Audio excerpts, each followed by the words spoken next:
Friend good morning, કેમ છો? બધા મજામાં? હું પણ મજામાં છું. બધાને મારા અંતરના જય સ્વામિનારાયણ. સ્વાગત છે એક નવા બ્લોગમાં. તો અત્યારે આજે તો આપણે રસોડામાં આજે આપણે બનાવશું પૂરી શાક, કેમ કે આજે છે મારો ભાઈનો બર્થડે છે. આજે મારા કાકાનો છોકરો છે, એનો આજે બર્થડે છે. તો આપણે રસોડામાં આજે પૂરી શાક બનશે. તો આપણે બનાવશું આજે સોલે શાક, સોલે ચણાનું શાક બનાવશું, અને પુલાવ ને પૂરી હશે, ભૂંગળા હશે, સલાડ પણ હશે. તો અહીંયા આપણે સરસ મજાના સોલે ચડી ગયા છે, અને અહીંયા પુલાવ બનાવવા માટે ભાત પણ આપણા બની ગયા છે, તો ઠંડા થવા માટે રાખી દીધા છે. અને અહીંયા શાક બનાવવા માટે ગ્રેવી, ટમેટાની ગ્રેવી, વટાણા પલાળી રાખ્યા છે, માંડવીનો દાણાનો ભૂકો પણ થઈ ગયો છે. ગુડ મોર્નિંગ મામી, જય સ્વામિનારાયણ. અહીંયા મામી પુલાવ બનાવવા માટે તૈયારી કરી રહ્યા છે. તમે જોઈ શકો છો, એ આપણે તૈયાર કરી દઈએ એટલે આપણે વઘારી દઈશું. અહીંયા તૈયારી થઈ રહી છે. ગાજર ને કોબી, કેપ્સિકમ ને આદુ મરચાંની પેસ્ટ બનાવી રહ્યા છે. તો ચાલો આપણે હવે પુલાવ વઘારવા માટે રાખી દઈએ, ને શાક પણ વઘારી દઈશું આપણે, નહીં તો પૂરી બનાવવાની છે એટલે મોડું થઈ જશે. તો સરસ આપણા ચણા બફાઈ ગયા છે. તો અત્યારે હવે આપણે પુલાવ અને સોલે શાક બનાવી રહ્યા છે. તો તમે જોઈ શકો છો, આ પુલાવ તો આપણે પુલાવ બનાવવા માટે સરસ મજાનો વઘાર તૈયાર થઈ રહ્યો છે, અને આ સોલે માટે ગ્રેવી પાકી રહી છે. તમે જોઈ શકો છો, આપણા સરસ મજાના ભાત પણ બનીને તૈયાર થઈ ગયા છે.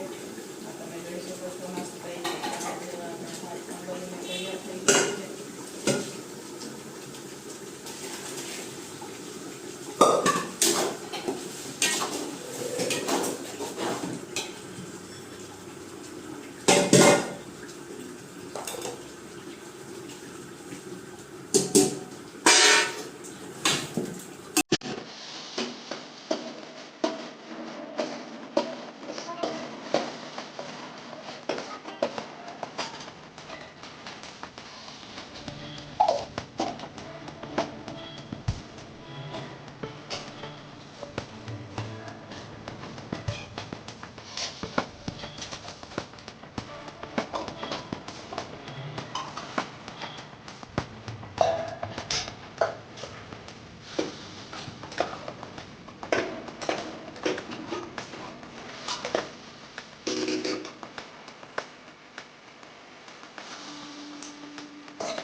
તો અહીંયા અત્યારે હવે અમારે શાક બની ગયું, શાક બની પુલાવ પણ તૈયાર થઈ મજાનું શાક બનીને તૈયાર થઈ ગયું છે, સોલે શાક.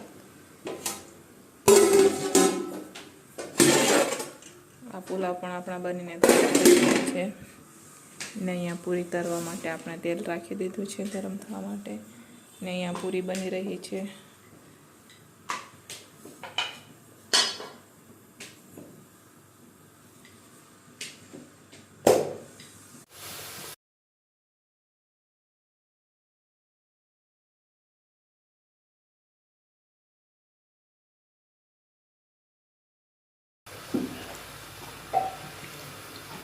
તો ફાઇનલી હવે આપણે રસોઈ બધું બનીને તૈયાર થઈ ગઈ છે. આ મસ્ત મજાના ભૂંગળા છે, આમાં મસ્ત મજાનું સોલે આપણે શાક બનાવ્યું છે. આજે શાક અને પૂરી, તો આપણે પૂરી પણ બનીને તૈયાર થઈ ગઈ છે. અહીંયા અમારે ઘનશ્યામભાઈ માટે પરોઠા બનાવ્યા છે, સલાડ છે, ને આપણા પુલાવ જોઈ શકો છો, મસ્ત મજાના પુલાવ. તો ચાલો, તમારે પણ જમવું હોય તો આવી જાઓ અમારી સાથે.